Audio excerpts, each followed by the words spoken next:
مع هذا البرد هذا واش يليق، حاجه خفيفه ومحرحره وزيدت عليه ليه. السلام عليكم ومرحبا بكم، معكم الشيف صلاح الباتني. اليوم ان شاء الله راح نشارك معكم سباغيتي بصلصه حمراء ويجي معسل وميدم ومحرحر ضربه في البنه. غير جربوه بطريقتي راح توليو مدمنين عليه. خليكم على الوصفه. اول حاجه في كوكوط ولا في مرميطه نديروا شويه نتاع الزيت. عندي ايضا اطراف تاع الدجاج كما ممكن نستغناو عليهم. نحمروا هذاك الدجاج تاعنا بيان، نضيفوا له حبه تاع بصل اللي تكون صغيره مقطعه مربعات، ايضا نقليوها حتى تذبل.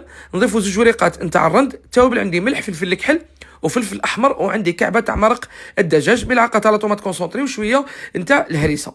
الهريسه اللي يحب يدير، اللي يحب ما يديرش. نقليهم شويه، نضيف لهم شويه تاع الماء، وفي الاخير نزيد لهم ايضا 4 سنات نتاع الثوم، ونخليهم يتقلاو مليح على نار اللي تكون قليله مده 20 دقيقه. من جهه اخرى نجيبوا كاسرونه نديروا فيها الماء، شويه تاع الزيت وشويه نتاع الملح.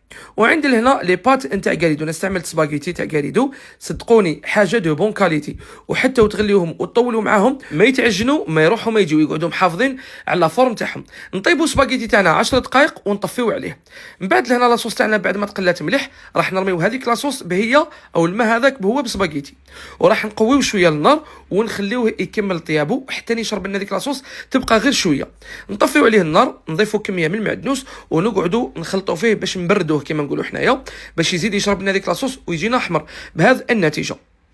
شوفوا اللي لنا في الاخر حطيته في صحن تقديم. حطيت هذوك الاطراف تاع الدجاج كما قلت لكم ممكن تستغناو عليهم، يعني تكتفيوا بالكعبه نتاع مرق الدجاج تعطيكم هذيك البنه، وزدت له ايضا شويه تاع المعدنوس ورقه تاع الرند. وشوفوا لي النتيجه، يجي معسل ميدم ومحرحر، يجي ضربه في البنه. اللي جرب الوصفه وعجبته ما ينساش يدعي لامي بالرحمه. شهيتكم بالصحه، تلاقاو في عاد اخر والسلام عليكم.